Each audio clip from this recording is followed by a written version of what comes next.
Tamil Nadu election 2026 ரொம்ப சீக்கிரமா வரக்கூடிய ஒரு சூழல்ல, விஜய் நடித்த ஜனநாயகன் படத்துக்கு இனி இல்லங்கிற கடுமையான நெருக்கடிய கொடுத்து, அந்த படத்த ஒரு ஓரமா ஒத்தி வச்சுட்டு, அந்த படம் ரிலீஸ் ஆகுறதுக்கு முன்னாடி, கிட்டத்தட்ட விஜயினுடைய அரசியல் பிரவேசத்த கேலி பண்றா மாரி, கிண்டல் பண்றா மாதிரியே ஒரு படத்த ஏப்ரல் மாதம் 10ஆம் தேதி, அதாவது இன்னும் 2, 3 நாட்கள்ல ரிலீஸ் பண்ண போறாங்க. That is TN 2026. இப்ப இந்த டீசர் ட்ரெய்லர் பத்தி தான் மிகப்பெரிய அளவு பேசப்படுது. இப்படி ஒரு அரசியல் இமேஜ கேலி பண்ணி கிண்டல் பண்ணி படமாக வெளிவருவது அப்படிங்கிறது இது முதல் தடவையா? உலக சினிமாவில் இது எப்படி நடந்திருக்கு? சின்னதா ஒரு டீகோடிங் வீடியோ பார்க்கலாம்.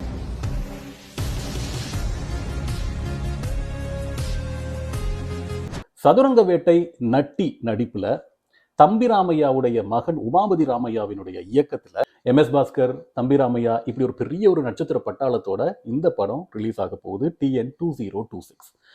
சீன் பை சீன் நேரடியாவே விஜயினுடைய அரசியல் வருகையை தாக்குற மாதிரி, விஜய் மாதிரியே கெட்டப்பு, விஜயுடைய அரசியல் கட்சியை சூழ இருக்கிற பிரமுகர்கள் மாதிரியே கெட்டப்பு, புஷியானத்து மாதிரி தம்பி ராமையா, செங்கோட்டையன் கதாபாத்திரம் மாதிரியே கையெல்லாம் அடிச்சு வச்சுட்டு MS பாஸ்கர், நாம் தமிழர் கட்சியினுடைய தலைவர் திரு சீமான் அவர்களை கேலி பண்ற மாதிரி ரெட்டிங் கிங்ஸ்லியை வச்சு வசனங்கள் வச்சிருக்கிறாங்க. திராவிட அரசியல்வாதிகள், மிக குறிப்பா திமுக எப்பவுமே சினிமாவை ரொம்ப கேர்ஃபுல்லா ஹேண்டில் பண்ணிட்டு இருக்கோம்.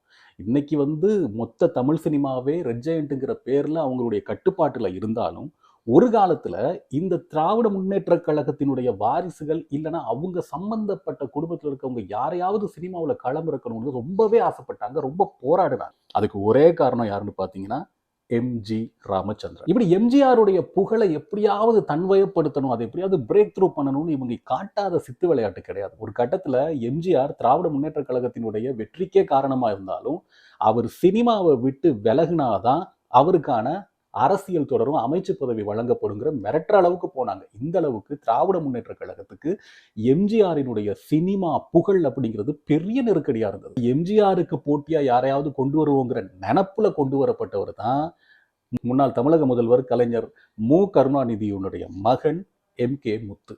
பார்த்த உடனேயே மேக்கப்பா இருக்கட்டும், நடனமா இருக்கட்டும், பேசுற விதமா இருக்கட்டும், எல்லாத்துக்கும் மேல அவருடைய படங்களுக்கு பேர் வைக்கிற விதமா இருக்கட்டும், எல்லாத்துலயுமே எம்ஜிஆர் சாயல்.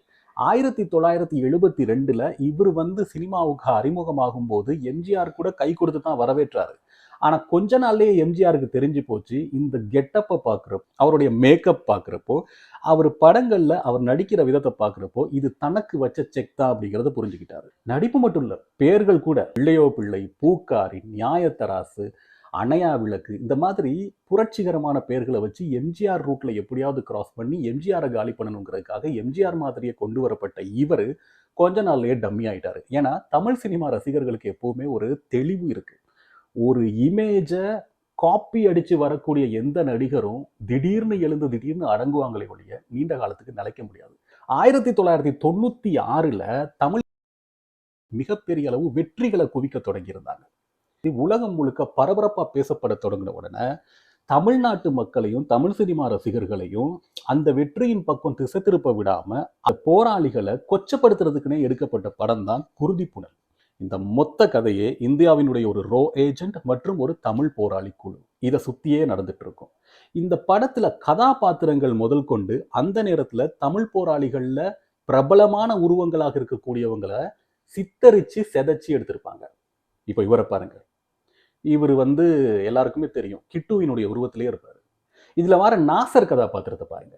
அந்த நேரத்துல 1996களில் இந்த போர் வெற்றிகளோடு தமிழ் போராளிகளினுடைய தலைவர், நான் ஏன் இப்படி சொல்றேன், அந்த பேரை ஏன் சொல்லாம விடுறேன் அப்படின்னா, சேனல் இப்போதான் தொடங்கியிருக்கேன். இந்த சேனலை அந்த பேர் உச்சரிச்சா என்ன நடக்குங்கிறது உங்களுக்கு தெரியும். கிட்டத்தட்ட அந்த நேரத்தில் அவர் பயன்படுத்தின அந்த கண்ணாடி, அந்த கேப்பு, இது எல்லாத்தையும் வச்சு நாசரை கிட்டத்தட்ட அவரை மாதிரியே சித்தரிச்சிருப்பாங்க. வசனத்துக்கு வசனம் முழுக்க முழுக்க முழுக்க அன்னைக்கு தமிழ் போராட்டத்தையும் விடுதலை போராட்டத்தையும் கொச்சப்படுத்துற மாதிரியே அமைஞ்சிருக்கும். வீரம்னா என்ன தெரியுமா?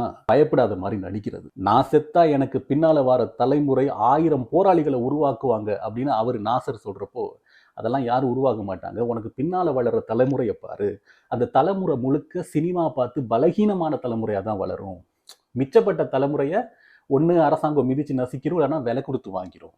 இப்படி எதிர்காலத்துல இதுதான் நடக்கும், அதனால இப்போ போராடாத அப்படிங்கிறது இவர் சொல்லுவார் கமல். யாரா மாறி? ஒரு ரோ ஏஜென்ட்டா மாறி. அந்த காலப்பகுதி வந்து தமிழ் போராளி குழுக்களுடைய சகோதர சண்டை உச்சத்துல இருந்த காலகட்டம். யாரு தலைவன் அப்படின்னு சண்டை போட்டு தாங்கடா உங்க இனமே அழிஞ்சது அப்படின்னு கமல் பேசுவாரு. இந்த வசனங்களுக்கும், இந்த படத்தோட கதைக்கும், அந்த நேரத்துல இருந்த தமிழ் உணர்வுபூர்வமான அரசியலுக்கும் இடையில நிறைய தொடர்பும், பிணைப்பும் இருக்கு. ஆனா இந்த வசனங்கள் வலுக்கட்டாயமா திணிச்சு, அந்த நேரத்துல தமிழ் விடுதலை போராட்டம் பெற்ற வெற்றிகளை கொச்சைப்படுத்தணும்னே இந்த படத்தை கமல் எடுத்து முடிச்சிருப்பாரு. இது புரியாம இன்னைக்கும் குருதி புனல் படத்தை ஒன் ஆஃப் த கல்ட் கிளாசிக்னு கொண்டாடிட்டு இருக்கோம். இப்படி உலக சினிமாவில் கட்டமீசக்காரன் ஹிட்லருக்கு போட்டியா சார்லி சாப்ளின் இடியமீன் அப்படிங்கிறவன் என்ன செஞ்சான் ஏது செஞ்சாங்கிறது நமக்கு தெரியாத காலத்தில் அவனை பற்றின விதவிதமான கதைகள் எல்லாம் உலகம் முழுக்க பரப்பி அதுக்கு ஒரு ப்ராப்பகண்டாவா இடியமீன் இன்னொரு படம், முஅம்மர் கடாஃபியை கொச்சைப்படுத்துறதுக்காக டிக்டேட்டர்னு சொல்லி ஒரு காமெடி படம், இப்படி அன்னையிலிருந்து இன்னைக்கு வரைக்கும் ஒரு அரசியல் இமேஜ் உருவாகி வளர்றப்போ அந்த இமேஜை கொச்சப்படுத்துறதுக்காக, அந்த இமேஜ் மீதான மக்களுடைய பார்வையை திசை திருப்புறதுக்காக எல்லா காலத்திலையுமே பயன்படுத்தப்பட்டது தான் இந்த சினிமா. அது இன்னைக்கு விஜயினுடைய அரசியல் வருகை நடக்கும் போது சீன் பை சீனு விஜயை தாக்குற மாதிரி அல்லது விஜயை கொச்சைப்படுத்துற மாதிரி ஏதோ ஒன்று செஞ்சிருக்கிறாங்க இந்த படத்துல. ஆனா எப்பவுமே don't judge book by its கவர்னு சொல்லுவாங்க இல்லையா? அது மாதிரி இந்த டீசரை வச்சு நான் நினைக்கல எல்லா இடத்துலையுமே விஜயை வந்து இந்த படத்துல கொச்சைப்படுத்தி இருப்பாங்க அப்படின்னு நான் நினைக்கல. என்ன காரணம்னா இது இவங்களையே திருப்பி அடிக்கும். ஏன்னா இன்னைக்கு இருக்கக்கூடிய சினிமா ரசிகர்கள் அந்த சினிமா கல்ட்டு வழிபாடு அப்படி இப்படி என்னன்னு சொன்னாலும் புத்திசாலிகள். யாரெல்லாம் விஜயை வந்து ரசிக்காம இருக்கிறாங்களோ, விஜய்க்கு வாக்களிக்காம இருக்காங்களோ, அவங்க அத்தனை பேருமே இந்த மாதிரி ஒரு ஸ்பூஃப் படத்தை பார்த்து இவனுக்கு ஏன் விஜய் அரசியல் வருகைக்காக இவ்வளவு தடுமாறுறானுங்கன்னு சொல்லி அவர் பக்கமும் திரும்ப வாய்ப்பு இருக்கு. ஆனா ஒரே கல்லுல 3 மாங்க அடிச்சிருக்கிறாங்க. ஒண்ணு, விஜயினுடைய அரசியல் வருகையையும் கொச்சப்படுத்தி இருக்கானுங்க.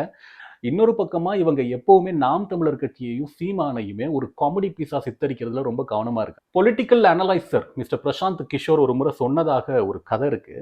நீங்க மற்ற எந்த கட்சியையும் விமர்சிங்க, எந்த கட்சியையும் கேள்வி கேளுங்க, ஆனா நாம் தமிழர் கட்சியை விமர்சிக்க போகாதீங்க. ஏன்னா நீங்க விமர்சிச்சீங்கன்னா அவங்க அதை அப்படியே 2 மடங்கா தூக்கி உங்களுக்கு அடிப்பாங்க. உங்களால அதை சமாளிக்க முடியாது. ஸோ அவங்களை கண்டுகொள்ளாம விடுங்க, அவங்களுடைய போக்கில் விடுங்க, அவங்க காணாம போயிடுவாங்கன்னு சொல்லி பிரசாந்த் கிஷோர் சொன்னதாக ஒரு கதை இருக்கு.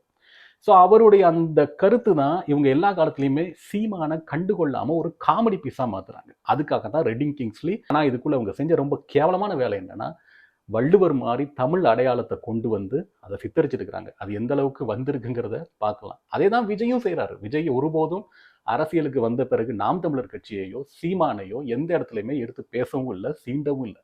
எல்லாத்துக்கும் மேல அவர் எந்த அளவுக்கு சீமானை வந்து காமெடி பீஸா மாத்துறாரு அப்படின்னா, 234 தொகுதியிலையும் தனியா வேட்பாளர் நிப்பாட்டின தமிழ்நாட்டு அரசியல் வரலாற்றுல ஒரு கட்சியை காட்டு பார்ப்போம்னு சொல்லி விஜய் வந்து சொல்றாரு. 16 வருஷமா அந்த கட்சி இருந்து மாநிலத்தினுடைய அங்கீகாரம் பெற்ற கட்சியாக சுமார் 40 லட்சம் வாக்குகளை பெற்றுருச்சு. ஆனா இவர் அதை செய்யறாரு. இது எல்லாத்துக்குமே காரணம் என்னன்னு பாத்தீங்கன்னா, சீமான கண்டுகொள்ளாம விட விட விட அவர் வந்து காணாம போயிடுவாரு அப்படின்னு சொல்லி இவங்க நம்புறாங்க. ஏன்னா எல்லா மீடியாவிலையுமே வந்து இவங்களுடைய பணம், இவங்களுடைய புகழ், இவங்களுடைய அதிகாரம் தான் ஆட்டி படைக்குது. சீமான்ட்ட அதெல்லாம் எதுவுமே கிடையாது. ஸோ இவங்களுடைய வார்த்தைகள்ல அவர் ஒரு எதிரின்னு சொல்லி சித்தரிக்கப்பட்டா ஈஸியா அந்த ஊடக வெளிச்சமும் மக்கள் பார்வையும் அவர் மேல விழுந்துருங்கிற பயம் இவங்களுக்கு இருக்கு. ஸோ அந்த மாதிரி ஒரு சூழல்ல இந்த மாதிரி ஒரு படத்தை ரிலீஸ் பண்றாங்க. இந்த படத்தோட கதை என்ன நடக்க போகுதுங்கிறது படம் வந்த பிறகு பார்க்கலாம். ஆனா ஒரே ஒரு விஷயத்தை மட்டும் புரிஞ்சுக்கோங்க, cinema it's not just a medium. அது பிரைன் வாஷ் மெஷின். அந்த பிரைன் வாஷ் மெஷினுக்குள்ள சிக்கிக்கிட்டு தான் இன்னைக்கு இத்தனை லட்சம் பேர் ஒரு நடிகன் அரசியலுக்கு வாராங்கிறப்போ ஜோம்பி மாதிரி போய் பாயிறாங்க.